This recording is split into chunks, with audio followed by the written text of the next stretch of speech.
Whether you play the guitar or the quattro, you are going to be required to play bar chords, and they are difficult and tiring. So this is an exercise that will help you develop the strength and the positioning to make them possible. And yes, that's a parrot on my shoulder. He wouldn't shut up unless I put him here, so hopefully he won't do anything evil while I'm filming this. Okay. The things that make a bar chord work. The finger that plays the bar has to be straight.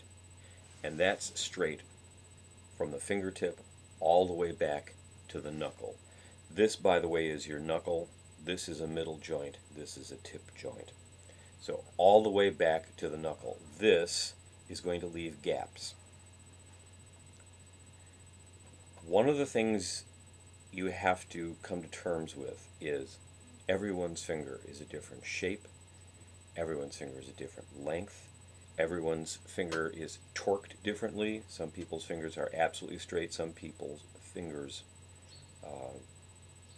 have a little bend to them. And none of your fingers are the same shape. So as we do this, one of the things you're going to have to be aware of is that crease behind your tip joint and behind your middle joint. If that's directly over a string, that string will be dead. So you're going to have to figure out for your own hand where these things are. Okay, the finger has to be straight, and the finger has to touch the fret, the string, and the fretboard. Between the frets is a formula for sizzle.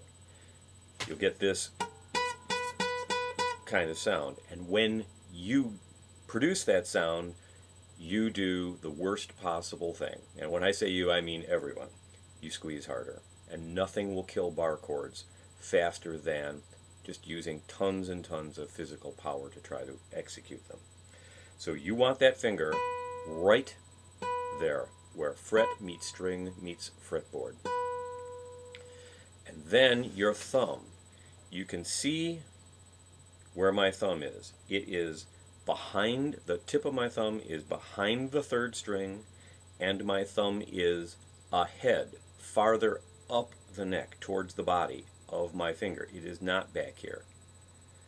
This will make, if you put your thumb back here, this part of your hand is going to suffer greatly. So if you look at it this way, if I'm playing a bar chord, you can see that my finger is on the fret and my thumb is basically behind my second finger, or at least between my first and second finger. And that's going to allow you to have the kind of C-clamp action. Okay.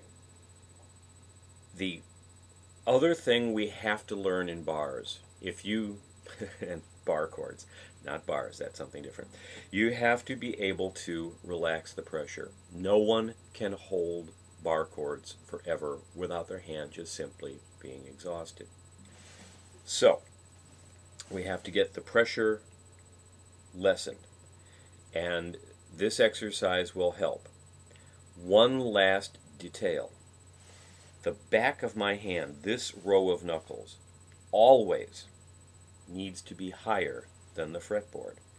If your hand is above the fretboard, then gravity is helping you play the strings.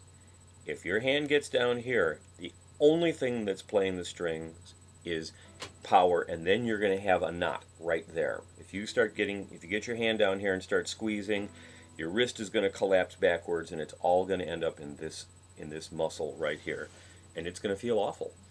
So, straight finger next to the fret, knuckles high, thumb theoretically behind your second string. So, here's how this exercise works. We're going to start somewhere in the middle of the neck.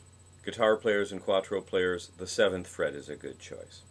Quattro, you have a shorter body. Your neck is cut off by the body of the instrument at the 9th fret. Guitars, it's at least the 12th fret. So the 7th fret is a good choice, whatever's comfortable. The point is, here the strings are looser. They're more flexible, and they're easier to press. As we do this exercise and we move towards the 1st fret, this is the hardest place, the 1st fret is the hardest place on the guitar to play a bar chord, which is why undoubtedly the first bar chord you ever tried to play was an F chord. And it's like, how brutal can this be? Well, it is the most brutal. So we're going to start here at the 7th fret, and what we're going to do is get our fingers in position. We're going to play a note. We're not going to take our fingers off the strings, but we're going to release the pressure. So press, release, press, release, press, release, press, release. On the guitar, start with 3 strings. On the quattro, start with 2, because you have doubled strings. So 2 strings is already 4 strings on the quattro. So play 4 notes, releasing after each one, and then as you release, pick up your hand, move back to the 6th fret, and repeat the process. Make sure as you do it that your hand moves in one piece. The relationship, the distance between your index finger and your thumb remains constant. And that you are landing right at the fret. That finger is staying straight. I'm not counting very well. We're working our way back towards the 1st fret. And the notes are still clear. Well, that's because I know how to do this. If you're doing this for the first time, by now you're going to hear lots of sizzle. If that's the case, stop, relax, and go back to the 7th fret until you build up the strength and the coordination. So eventually you should be able to 4 notes per fret, and on every fret you should hear 3 clear notes. And once you can do that, go back up to the 7th fret, and this is another day. This isn't going to happen today, it's not going to happen tomorrow. Go up to the 7th fret and take 4 strings. Same thing, etc. Once you can do that, 5 strings,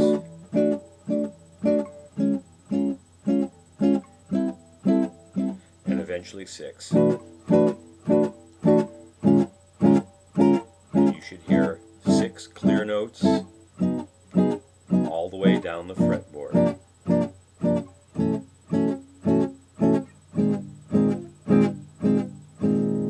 Going back to something I said earlier, when I play this 6-string bar, I know, because I've been playing and I've noticed, my index finger has to stick this far past the end of the neck, so that the crease behind this joint and the crease behind that joint are between strings, not directly over a string. I can't tell you how to do that for yourself other than to feel for it. As you do this, start developing a feel for where those creases behind your joints are. Don't do a lot of this. Do this once, maybe twice a day, but if you do it faithfully, you will be able to develop the coordination and the strength and the hand placement to make bar chords more accessible.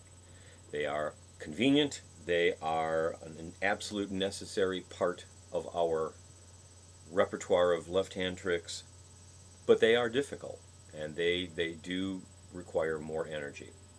Last thing, when you get to the point where you're playing bigger bar chords, okay, so let's say you're playing the guitar major bar chord shape. Please remember this. This note is under the bar. The top 2 strings are under the bar. These 3 strings are not. They are being played by your 2nd, 3rd, and 4th fingers. So when you start playing bigger bars, you can start thinking. Pressure here, pressure here, pressure here, a little relaxation in the middle. Now where those joints are isn't so important, because all this stuff is being covered by other fingers. So when you go to playing, bigger bar chords,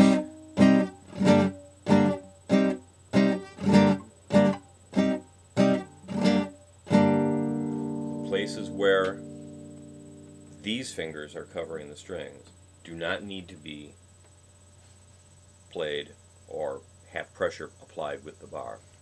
Good luck, and I hope your left hand feels good.